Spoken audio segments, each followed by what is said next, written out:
Buenos días, Karen.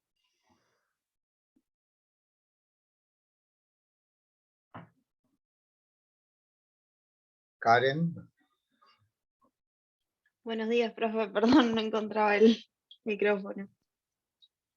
Bueno, esperemos. ¿Cómo te fue en el trabajo práctico? Bien, me saqué un 8. Ah, bien.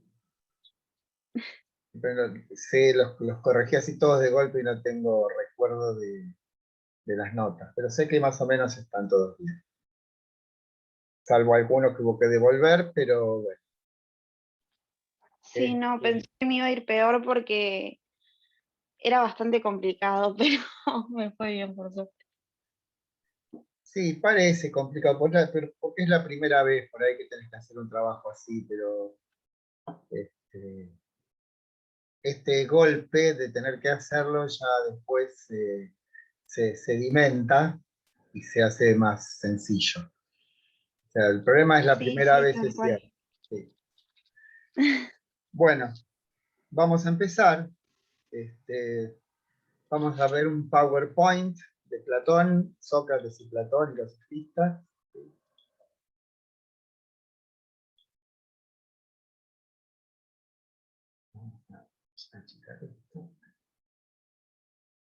Bueno, ¿alguna pregunta acá?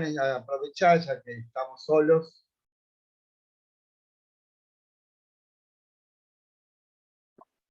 ¿No?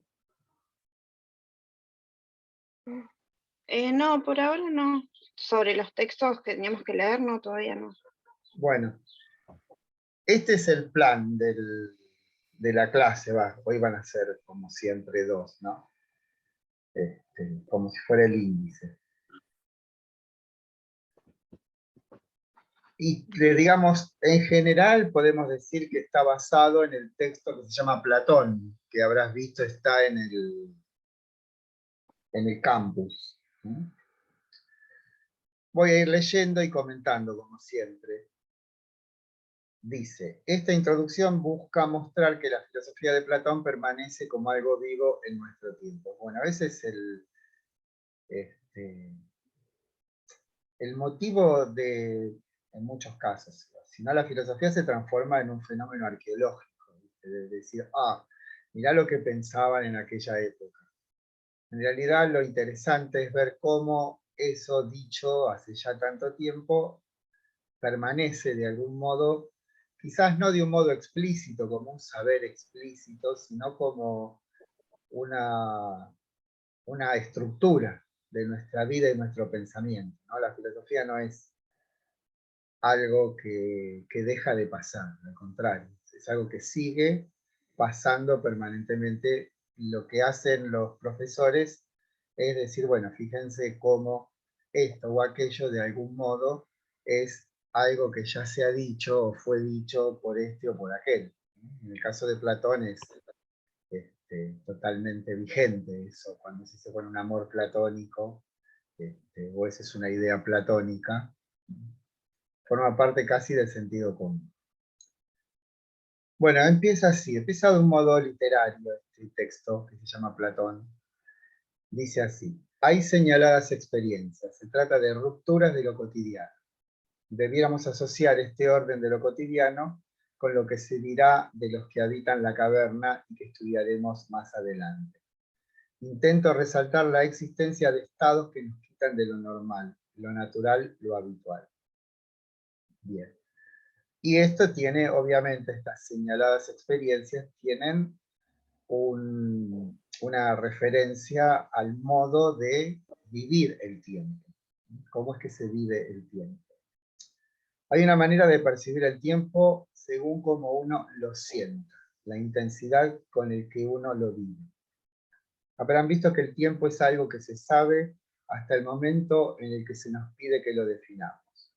Una de las notas más importantes de ese tiempo de algo que nos conmueve es su intensidad.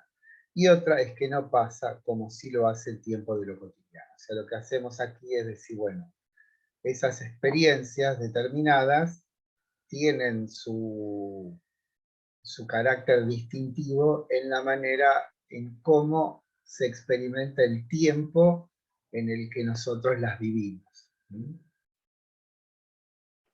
Vamos a seguir punto por punto los elementos relevantes del texto que figuran en el texto. Tiempo. Intento caracterizar este tiempo de las señaladas experiencias comparándolo con el tiempo en el que vivimos cotidianamente y que tiene el carácter de una sucesión de momentos y que abarca lo pasado, lo presente y lo futuro. En cambio, este tiempo relevante, tiempo de acontecimiento, parece no pasar de la misma manera. Y en ese tiempo, vivido con esa intensidad diferencial, hay algo que se ve, algo que se vislumbra, lo entrevisto. Usamos esta palabra para aludir que en esas experiencias se vislumbra, se percibe algo que nos conmueve. Usamos palabras asociadas a la visión, pero bien puede ser que la música, dado el caso, nos conmueva. Eso que apenas vislumbramos es a lo que adjudicamos un poder. Y ese poder es el que nos arrebata, nos saca de nosotros mismos y nos establece, nos pone en un orden diferente. El acontecimiento nos dispone a una situación en la que nos vemos como sumidos, tomados por eso que experimentamos. Y es por eso también que le adjudicamos un cierto poder sobre nosotros, que consiste en que lo que nos conmueve a la vez hace que nos convirtamos en eso que experimentamos. Otro aspecto peculiar de esta experiencia es que nos unifica, nos sustrae a la dispersión a la que nos habitúa lo cotidiano. Estamos en varias cosas a la vez, sin que la atención se pose preferentemente en ninguna cosa en especial. En cambio, en esto que describo, será que somos uno con la cosa que nos conmueve. El valor. Ciertamente, si nos precipita la citada experiencia a ese estado descripto, es porque algo valioso está en juego y le pertenece, y que no es medible con la vara de lo cotidiano. Y esto valioso lo expresamos como algo bueno o algo bello, pero que no es susceptible lo que nos pasa de cálculo o previsión. Esto es, no son las señaladas experiencias algo manipulable. Debe haber pasado algo en la secuencia de lo cotidiano que nos precipitó a esa experiencia. Podríamos pensar que esa plenitud ajena a lo cotidiano es como un llamado de algo que de algún modo sabemos, pero no conocemos. Algo así como que hay otro mundo donde se encuentra la fuente de esa fuerza capaz de conmovernos. Lo que es indudable es que estas vivencias no vienen de lo que ocurre todos los días, no vienen de lo cotidiano, y esto es justamente porque lo desequilibran, lo quebrantan, disuelven. Bien, esta introducción, esto está más extenso en el texto que se llama Platón, simplemente lo estamos dándole, citándolo para poder darle cohesión a la clase.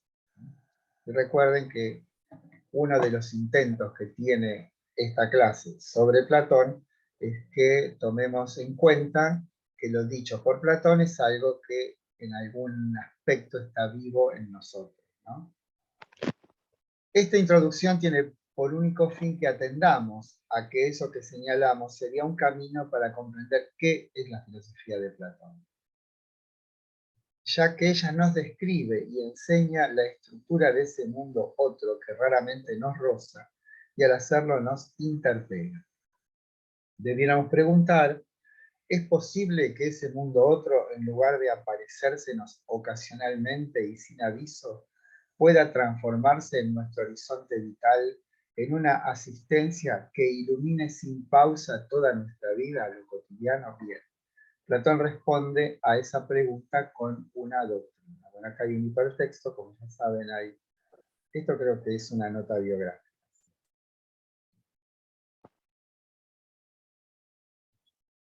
Bien. Bueno, empieza todo con Sócrates, o sea, todo lo que vimos el otro día, el martes pasado, lejano, acerca de la sofística, vamos a actualizarlo parcialmente aquí sin tanto detalle. Bien, entonces empezamos con Sócrates, el más sabio. Conocer muchas cosas nos da un genuino saber. en el oráculo de Delfos había una inscripción: conócete a ti mismo. Esta frase puede servir de guía para nuestra introducción a Platón a través de su maestro Sócrates. ¿En qué consistirá el verdadero saber? Y aquí es donde encontramos a Sócrates, que busca conocer lo universal. Y este no se da en el conocimiento común, ese que proviene de la experiencia, de lo cotidiano, ya que en él solo se nos presenta lo fragmentario, y de lo fragmentario no puede obtenerse lo universal, solo lo general. Ese ti mismo no es conocimiento biográfico o conocerme en mi peculiar personalidad, sino que presume que en lo esencial de cada uno hay algo más valioso, que sin embargo es esquivo a lo que en cada momento pasa, y es necesaria una tarea, que es en cierto sentido una búsqueda que inquiere por algo que debe ser develado. Bueno, pero esperen, quiero volver atrás. Acá tienen una referencia al oráculo de Delfos de la Wikipedia, y aquí sí hay algo importante. Que es Aristóteles en la metafísica. Hay alguien que tiene el micrófono abierto, me parece. Bueno, no sé cuántos somos. Somos 5. En la metafísica Aristóteles hace una suerte de historia, a la primera historia de la filosofía, donde va especificando cuál fue el logro de cada uno de esos filósofos, Tales, o sea, los físicos, la sofística y Sócrates en particular. Y a Sócrates le asigna, como bien dice acá la cita de Carpio, como el creador o el fundador de la ciencia. No porque Sócrates, cosa que no hizo fue dedicarse a la observación de la naturaleza, sino porque Sócrates tiene la pretensión de establecer como verdadero lo universal. Y ahí está la impronta para toda la historia del pensamiento occidental. ¿Qué es lo que nosotros consideramos como verdadero? Aquello que vale para todos los casos. Nuestro tiempo, ¿qué es aquella, digamos, posibilidad humana que intenta conocer de un modo universal? Esto es, todos los casos sin a la ciencia. Y por eso le asigna a Sócrates ese papel fundamental en la historia de Occidente, porque es aquel que ha dicho que el conocimiento verdadero lo es de lo universal. Esto es, aquel conocimiento que abarca todos sus casos. Pero hay algo más, y es que la génesis de ese conocimiento universal no se basa en una recolección de casos particulares que eventualmente solo nos pueden dar un conocimiento general, pero nunca universal. O sea, el giro socrático platónico está desde el punto de vista del método, recuerden que el método quiere decir camino hacia, en la búsqueda de un, digamos, de un sendero que nos conduzca al conocimiento de lo universal, pero con una primera abstención o restricción. El conocimiento de lo universal no puede basarse en el conocimiento de lo particular. ¿Por qué? Porque lo particular, siendo fragmentario, nunca, y es una limitación humana, podremos nosotros recolectar todos los casos particulares para decir, bueno, sí, verdaderamente ahora tenemos un conocimiento universal. El conocimiento del universal va a seguir un camino particularísimo, tanto en el caso de Sócrates como el de Platón. Lo que hace Platón es explicitar de una forma lógica, de una forma controlable, el acceso de cada uno de nosotros al orden de lo universal. Pero en principio ese camino no pasa por la observación de los casos particulares. No es un camino inductivo. Bueno, algo que ya desde siempre está en nosotros, pero que necesita de un trabajo para ser puesto a la luz. Sócrates es el que toma como misión divinamente ordenada la tarea de persuadir a sus conciudadanos de que existe esa dimensión de lo humano, que no es algo de lo que la experiencia nos da, y que su descubrimiento nos envuelve otorgándole a nuestra vida un modo más alto, del cual no se vuelve.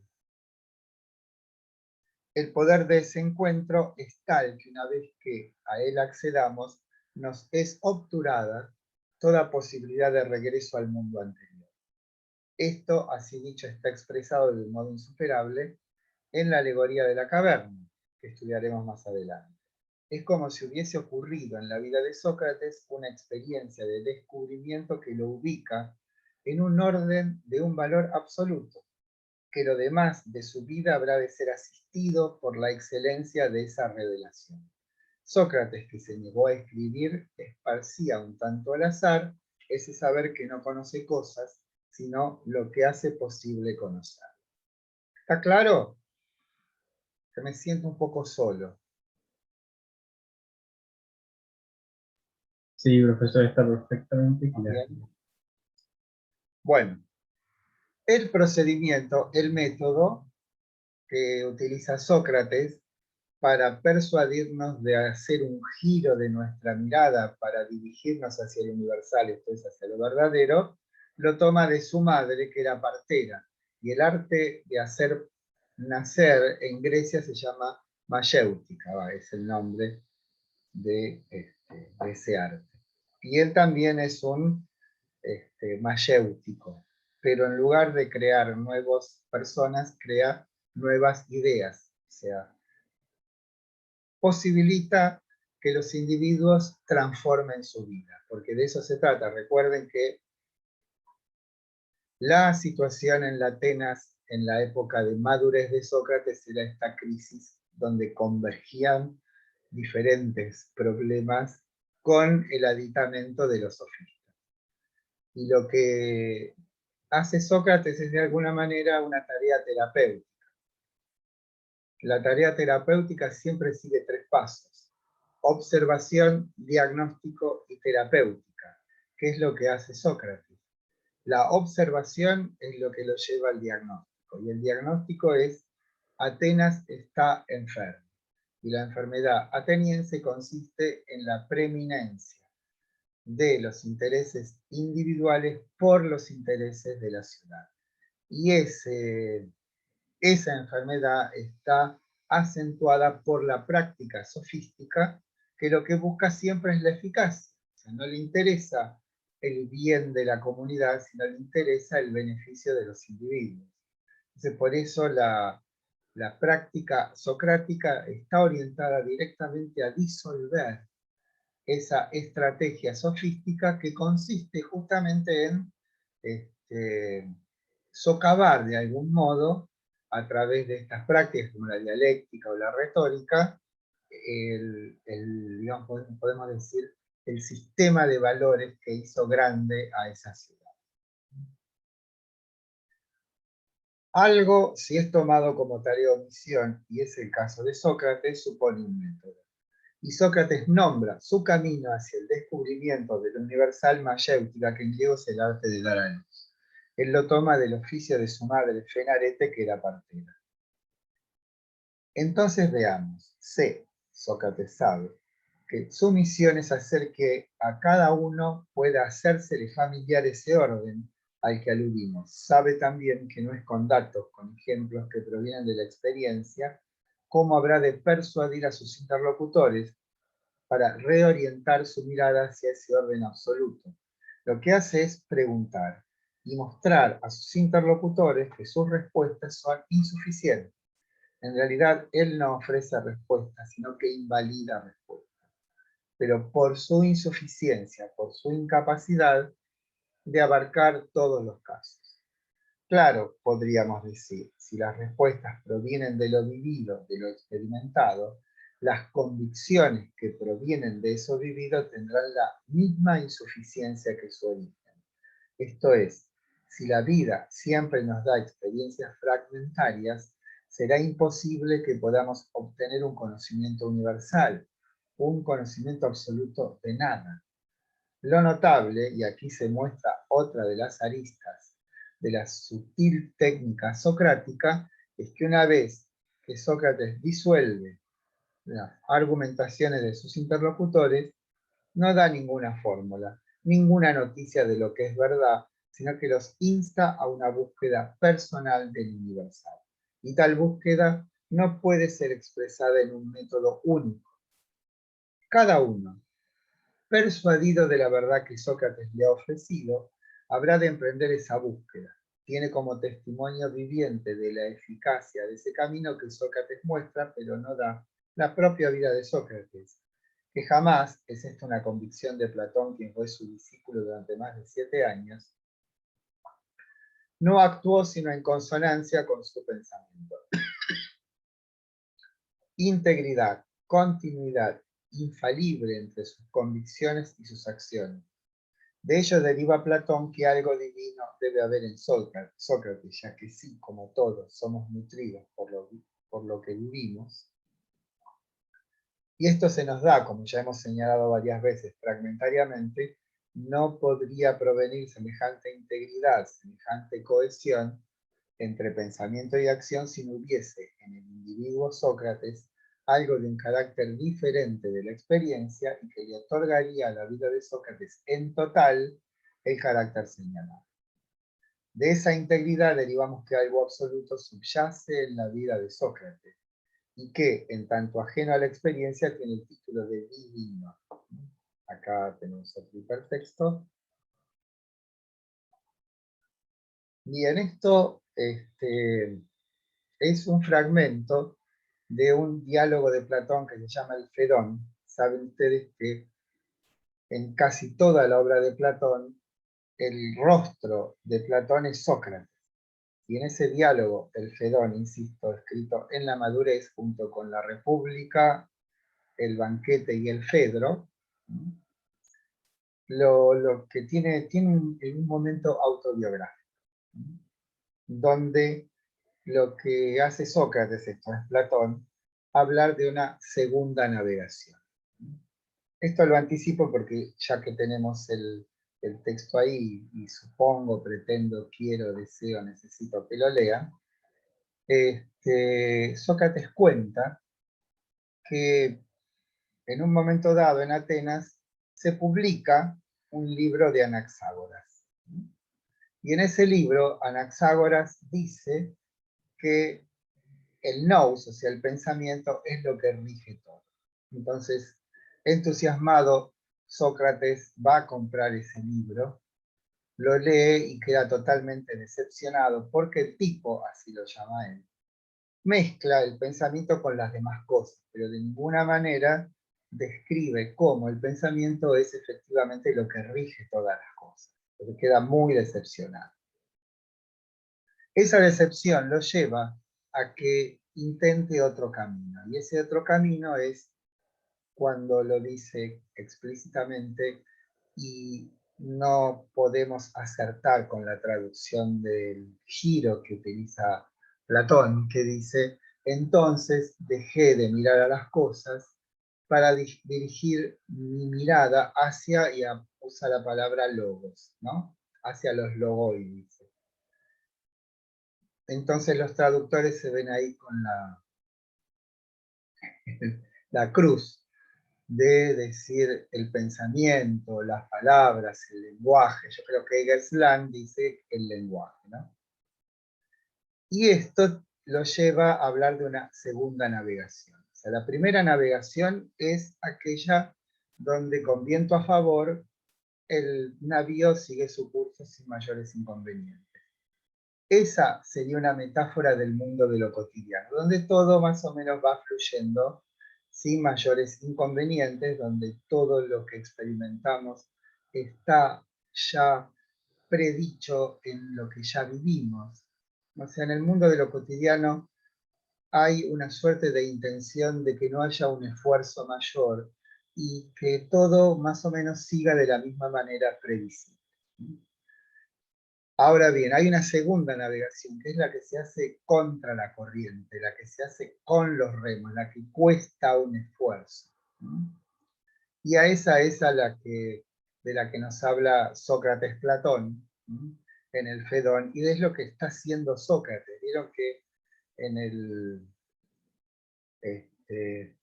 en el diálogo que se llama el Laque, que está parafraseado en el texto que se llama Platón, Sócrates deambula por Atenas y se encuentra con Laques y Nicias, que están discutiendo acerca de si es o no pertinente enviar a los muchachos a estudiar el arte de la guerra en una escuela recién inaugurada en Atenas, o, por el contrario, si lo conveniente es que el arte de la guerra lo aprendan en el campo de batalla.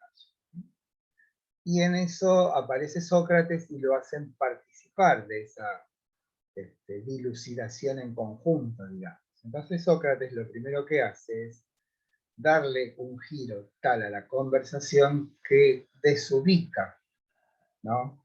Los deja de algún modo inermes justamente a los militares, porque Nicias y Laques son militares.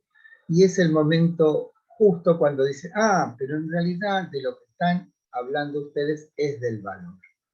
Se pasa abruptamente y sin que los interlocutores se den cuenta del orden de los ejemplos al orden de las nociones universales, como el valor. Esto es, ustedes cuando están hablando de qué debe hacerse en el campo de batalla, de lo que están hablando es del valor. Y el valor es una noción, en todo caso, que según Sócrates debiera desprenderse relativamente de los ejemplos de actos valiosos, ¿no? Por otra parte, el valor no es solamente el del soldado, puede ser el valor de quien se enfrenta a un enemigo más fuerte, el que en una discusión es capaz de enfrentarse a otro, valor de poder soportar las injusticias, valor de poder soportar las inclemencias de la vida. O sea, el valor se dice de muchas maneras. Pero la búsqueda socrática, justamente es lo que ocurre en este diálogo, va de la mano de poder encontrar una noción tal de valor que pueda abarcar a todas y cada una de las formas, digamos, reales, concretas, de que se traslucen en los actos valiosos. Entonces lo que ocurre es que Laques improvisa una definición del valor. Y Sócrates se la deshace, bueno, Laques dice, valor es mantenerse firme en el puesto de batalla y no retroceder jamás. Entonces Sócrates dice, bueno, pero yo sé que los espartanos y los tracios simulan retroceder en el campo de batalla, eso desorganiza a los adversarios y de un modo previamente convenido se dan vuelta, contraatacan y vencen en la batalla, no son cobardes, y sin embargo retroceden, con lo cual la definición no sirve, ¿no? Por lo menos hay un caso en que no se cumple. Y eso desbarata, deshace, destruye, humilla justamente a Laques, que es un militar. Entonces al final Laques le dice, bueno, pero decime, Sócrates, ¿qué es el valor? Y Sócrates, muy suelto de cuerpo, dice, yo no lo sé. Lo que habría que hacer es que cada uno debiera emprender una búsqueda interior, porque ese tipo de nociones universales, como la del valor, como la justicia, como la belleza, no podemos encontrarla en el orden del espacio temporal, sino que en el orden del espacio temporal podemos encontrar ejemplos. Pero esos ejemplos no sirven como los peldaños de una escalera para llegar por fin a la noción universal del valor. Es necesaria una tarea introspectiva, podemos llamar, una búsqueda interior. Y esa búsqueda interior tiene como presupuesto necesario que nosotros nos despeguemos de las convicciones que nos ofrece el orden de lo cotidiano. El orden de lo cotidiano es un orden borroso, un orden brumoso, un orden que no nos sirve para esa búsqueda. O sea, podemos decir sí, en el orden de lo cotidiano, en lo fragmentario de lo cotidiano, se trasluce el valor. Pero no es el camino del, digamos, de eso universal ir a partir de las cosas, ¿no? ¿Por qué? Porque el orden de lo cotidiano es un orden horizontal. Y nosotros lo que necesitamos es una vía vertical. Bien. Y esto digamos, se consuma con esta frase: una vida sin examen no merece ser vivida. Este examen es el que nos propone Sócrates, claramente. Lo que propone Sócrates es una llamada ética intelectualista. Y aquí tienen una de las claves de todo el pensamiento platónico, ¿sí? Que es quien conoce el bien se transforma en el bien. Esto que decíamos al principio de las señaladas experiencias, que cuando las experimentamos nos transformamos en ellas. Bueno, eso es lo que pretende Sócrates y también Platón, pero de un modo controlado. No que simplemente azarosamente experimentamos esos, digamos, esas señales, podemos llamar, de que hay algo diferente de lo cotidiano, sino que lo que intentarán ellos es mostrarnos, sobre todo Platón, una vía, un camino que sea adecuado a esa meta, a ese fin. Bueno, esto no importa demasiado. ¿Me siguen, muchachos? Muchaches. Sí, profe. Sí. Bueno, ¿ninguna pregunta? Porque ahora pasamos a Platón, ¿no? Que viene ya es más duro esto. Supongo que habrán leído el texto Platón, ¿o no? Sí. Sí, porque me preguntaron también por lo de Eggers. En Eggers lo que tienen es la última parte del libro 6 de la República y la primera parte del 7, que es donde están las tres alegorías, que son el sol, la línea y la caverna, ¿no? Pero fundamentalmente la línea y la caverna son las esenciales, ¿no? Bueno, ¿cuál es el método que utiliza Platón, ¿no? O sea, una vez que Platón toma la posta, podemos decir, de lo que él aprende y ve en Sócrates, lo que hace es transformar todo eso aprendido, todo eso que subyace en el discurso socrático, que tenía la limitación de primero no estar escrito, y después que eran experiencias individuales, o sea, él iba persona por persona hablando, ¿no? O sea, claramente no era posible una transformación de la ciudad a través de ese método, ¿no? Saben que Sócrates tenía en su orden de convicciones, mejor dicho, en su espíritu, él tenía algo así como una suerte de Dios interior, un demonio se lo llama, ¿no? Que en momentos de duda, en momentos de crisis, se le aparecía, pero nunca le decía lo que tenía que hacer, sino lo que no tenía que hacer. Y dado digamos, lo que Sócrates percibía, y habiendo como asumido la misión de transformar a la ciudad, lo natural hubiese sido que Sócrates se dedicase a la política, que es la manera de transformar de un modo suficiente una comunidad. Suficiente, digo, eficazmente. Y eso justamente es lo que el oráculo le prohíbe, el oráculo interior.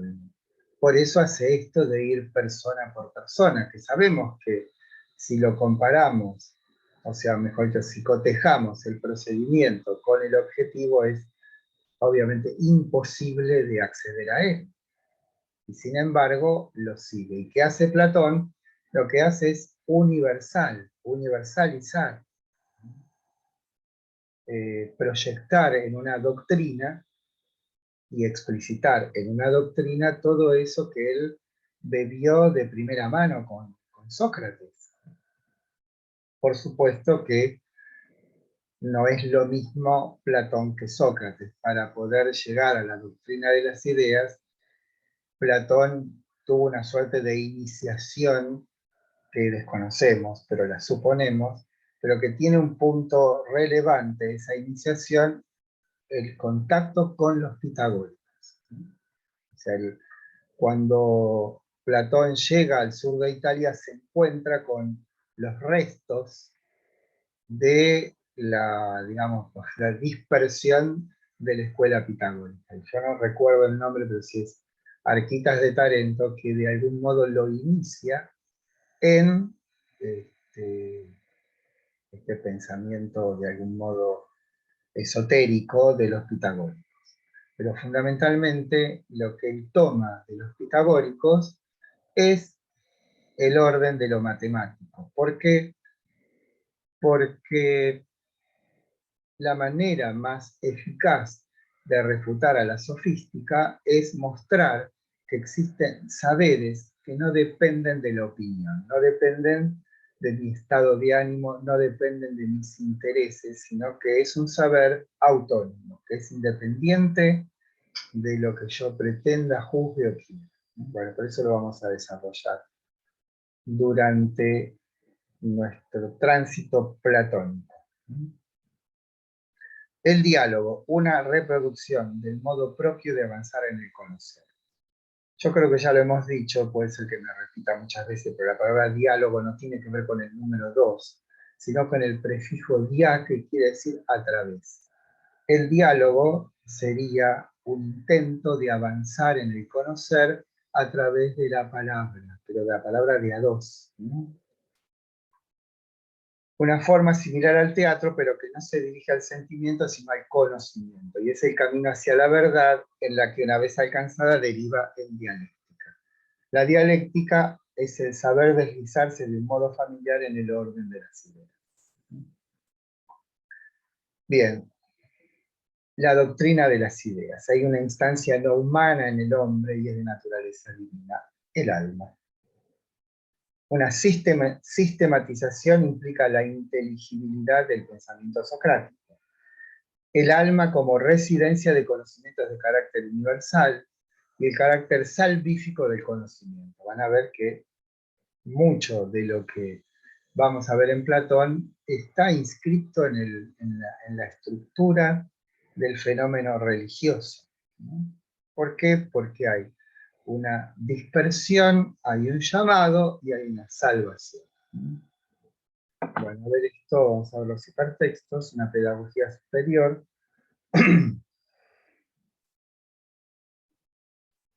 Bueno, aquí lo que hacemos hincapié es en la palabra trascendental, que debiera decirse transcendental. Porque tras es un prefijo que indica un lugar de lo que está detrás. Y trans es algo que atraviesa. Y lo que inaugura Platón de un modo explícito es un orden de saberes que tiene como función, como principio, el de ser la condición de posibilidad de todo saber. Y llamamos a eso trascendental. Cuando estudiemos a Kant, vamos a ver que esa palabra trascendental acompaña prácticamente todos y uno de los capítulos principales de su obra fundamental, que es la Crítica de la Razón Pura. Pero hablamos de aquí de trascendental porque es en Platón donde adquiere vigencia este carácter, que es como una estructura del pensar. Aquello que hace posible la experiencia no aparece en la experiencia. Debe existir, o hay, y esto es lo que nos proponen ellos, otros caminos para acceder a lo trascendental que no vienen del orden de las cosas. O sea, el orden de las ideas es la condición de posibilidad de que nosotros tengamos trato con las cosas. Pero el trato con las cosas no nos habilita necesariamente nuestro contacto con las ideas. Bueno, esto es lo que tiene que ver con lo trascendental. Y esto de la pedagogía superior es justamente esto. Una pedagogía, saben que es ago en griego, quiere decir conducir, y paidos quiere decir niño. Pedagogo es el que conduce a los niños a través del conocimiento hacia el saber, podemos decir. Y esto de pedagogía superior es de algún modo el intento no solamente platónico, sino filosófico. Que no es que nos enseñan esto o lo otro, sino que nos enseña aquello que hace posible que haya esto o lo otro. El interés de la filosofía es de algún modo de las religiones que intentan satisfacer los interrogantes básicos y esenciales. ¿Por qué hay cosas? ¿Qué son las cosas? Bueno, nos retiramos por un ratito, ¿sí? Hasta luego.